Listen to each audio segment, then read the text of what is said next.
Robert E. Lee is looked on by military historians as one of the greatest military minds in world history. He led the Army of Northern Virginia to many victories in 1862 and was the one who surrendered it to their rival, the Army of the Potomac, at Appomattox. However, it's not the military victories or defeats that I want to address in this video. I want to highlight what Christmas time was like for Robert E. Lee, before, during, and after the Civil War. When we peer into this part of Lee's life, we learn more about what kind of man he was, especially with his family.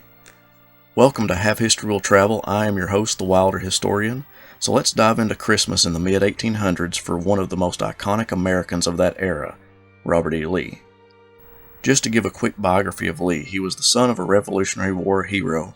He attended West Point Military Academy and became a career military officer. Plus, he was an engineer, which in essence is what West Point trained young men to be.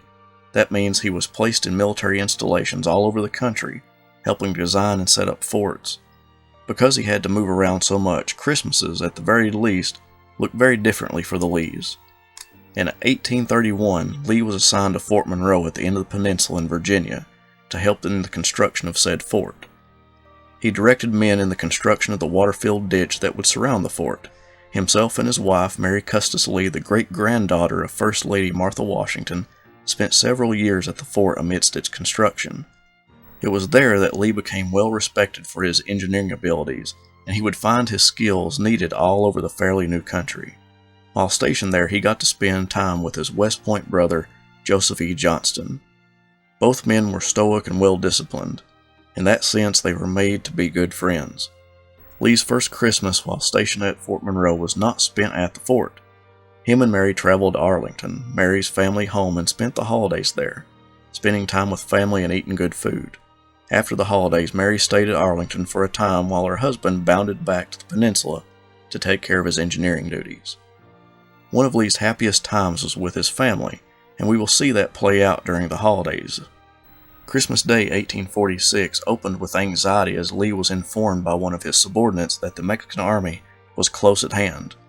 Lee was aware that Santa Anna's army remained close, but did not expect them to be as close as the men were saying. Lee finally found out that the huge dust clouds forming outside the camp were from American scouts. Although it was a false alarm, Lee and others were concerned inside the war zone. After the Mexican-American War, Robert E. Lee was stationed in modern-day Brownsville, Texas.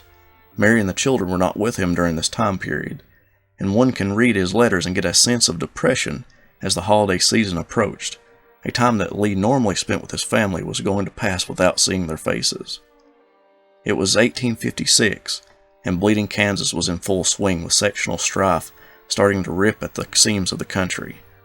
Just in that year alone, the famous or infamous John Brown would later go on to attack Harper's Ferry attempting to start a slave insurrection, would massacre multiple pro-slavery families in Kansas, and Preston Brooks, a representative from South Carolina, would attack abolitionist Charles Sumner on the floor of the Senate for derogatory things said about Brooks' cousin, Senator Andrew Butler. Lee's Christmas present was a few weeks' worth of the Alexandria Gazette newspaper that he received in early December. The paper's dates were all within 3 weeks of him receiving them, and he delighted in getting to read a familiar paper and catching up on the news. However, his happiness at the gift turned to grief over the animosity being shown across the country. He wrote to his wife that he hoped the newly elected President James Buchanan would end the fanaticism of both North and South and secure the Union. Since his family was not with him on the American frontier, Lee instead went out into town and purchased toys for all the officers' children at the barracks.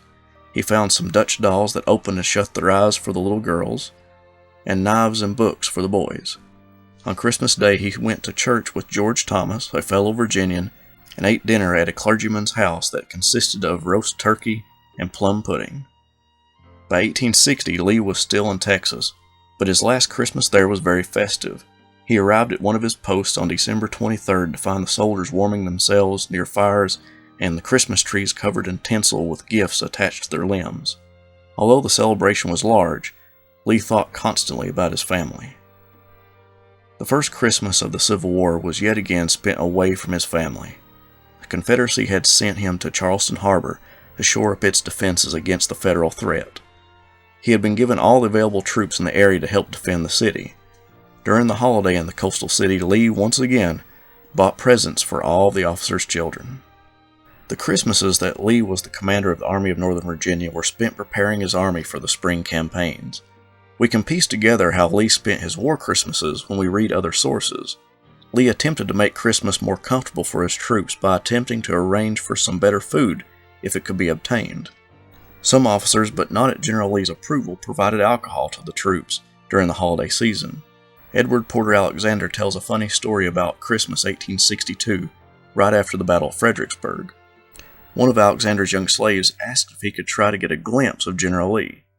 The young man got more than a glimpse. He met with Lee, and the general gave him $1. The young slave ran back to Alexander and told him all about the meeting. During the siege of Petersburg, we find one of the greatest qualities that Lee possessed, his caring for his men under his command. By the beginning of the war, Lee's wife Mary had become invalid, and she occupied her time knitting socks, not just for her husband, but for the Confederate Army. She would send large quantities of knitted socks to her husband to distribute to the men of the army that needed them.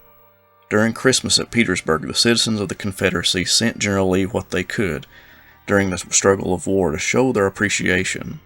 Here we see that quality of Lee mentioned earlier. The fur robe has also arrived safely. I can learn nothing of the saddle of mutton. Brian, of whom I inquired as to its arrival, is greatly alarmed lest it has been sent to the soldiers' Christmas dinner. If the soldiers get it, I shall be content.